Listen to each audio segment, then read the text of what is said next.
So how much did it cost to run my 2006 Cayman S in 2022?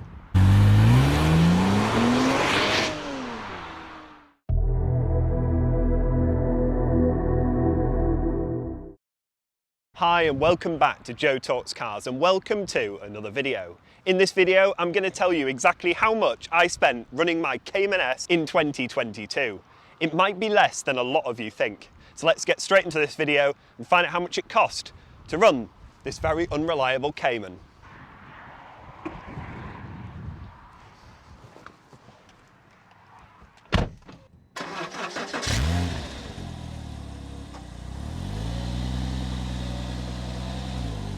I get a lot of you asking questions in the comments, and I get a lot of people that watch this channel for simply one thing, and that's to find out how much it costs to actually drive a Cayman S every single day, a 987 variant.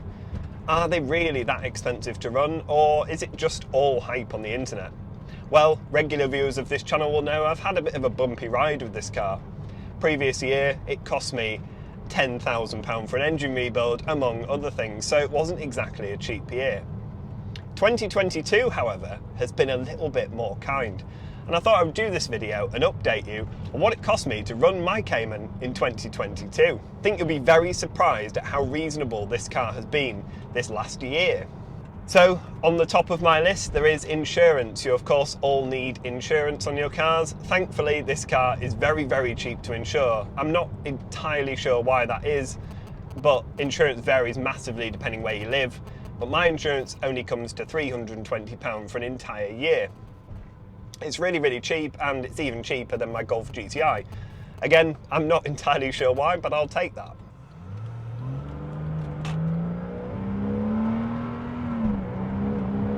Never gets boring, doesn't that sound? Every time you come out in this car, wow. It's worth every single penny that you have to spend on it, no matter how much that may be. The next thing on the list is road tax. So road tax on the Cayman S, the 3.4, is very expensive. And I do believe if you get a different year, and also the 2.7 attracts a lower tax bracket. This car is the top tax bracket you can have on a car in the UK, and I pay it monthly because it's such a lot of money.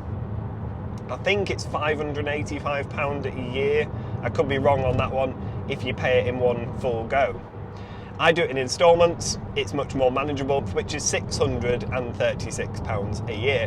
So it's nearly double my insurance. The road tax is nearly double what I pay to insure the car. So when you get people in petrol stations going, oh my God, I wonder how much that costs to insure. Well, it costs more to tax than insure. Every year, you obviously need a service. So these cars run on a 2-year, 20,000 mile service intervals. I don't follow that. I do this car every single year, and it's regardless of mileage. I don't do that many miles, and since it's engine rebuild, obviously that was a major service, so it only needed a minor service.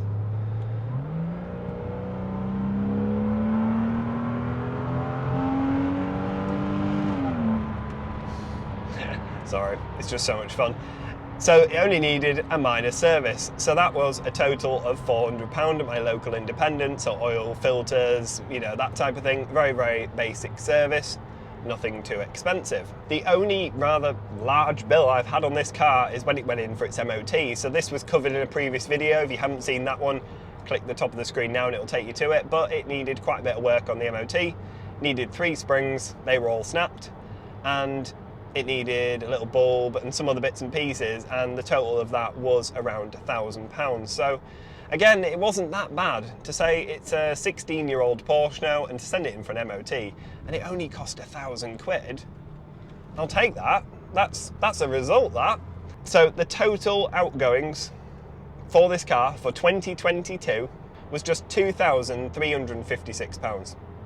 £2,356, including insurance and road tax, to run a Cayman S for an entire year. Granted, I've been very, very lucky, and these cars can throw massive bills at you without any warning whatsoever, so I've been very lucky with that. I haven't been so lucky in previous years, but this last year was a good year for me. Obviously, there are some issues which I have had with the car, and if I had had those repaired last year, then this bill would have been larger. But they are just niggly things, and one of them has actually gone away. One of them was the temperature sensor. It was showing that the car was cold even when it wasn't, and it was flashing, and it's not done it for ages. So until I get round to taking it to RPM specialist cars for them just to have a look and see why it came on in the first place, you know, it's not reappeared. It's very unusual, and it's not worth me taking it all the way to a garage to say it's got a problem with my car but it's currently not doing it. It's literally the worst thing for a mechanic is when someone brings in their car that was faulting, that isn't, and they have to try and find out what it was. So until that light comes back on and the car starts kicking off at me, then I won't be taking that in. So I never got that repaired. And also you'll have seen the saga of it flying down the driveway on ice and braying through my front gates. Well, obviously the bumper does need a repaint. Hasn't been done yet. Probably won't get done till spring now. I wait for the better weather and get it all nicely polished up and looking beautiful for the summer road trips. But I haven't had that repaired either, so that would have added a little bit to it. The only thing that I did do, which obviously I kind of fitted this year, but I did buy them last year, was these Unsport grills. When I say I bought them, my wife actually bought them for my Christmas present, so I didn't actually pay for those. But that would have added another £140 to it just in modifications, which would have brought the total to £2,496. So less than £2,500 to run a 2006 Cayman S for an entire year, I think is unbelievably good value. Yes, you are essentially on a ticking time bomb. If something went on this, or it needed its brakes doing, or something similar, that could easily double or triple over the year. But this year, or last year, has been very good. Nothing really has happened. It's been very undramatic. And I'm glad of that because I'm sick of shelling out money on this car. I'm going to be focusing a lot more on this car this year. I'm going to be putting it through its paces on road trips, and we're going to take it on some tracks. I'm in talks with someone about taking it to the Nürburgring and also Spa on the way. So we've got so much more content coming up with this car. This channel was built on the Cayman, and I want to make sure it stays that way.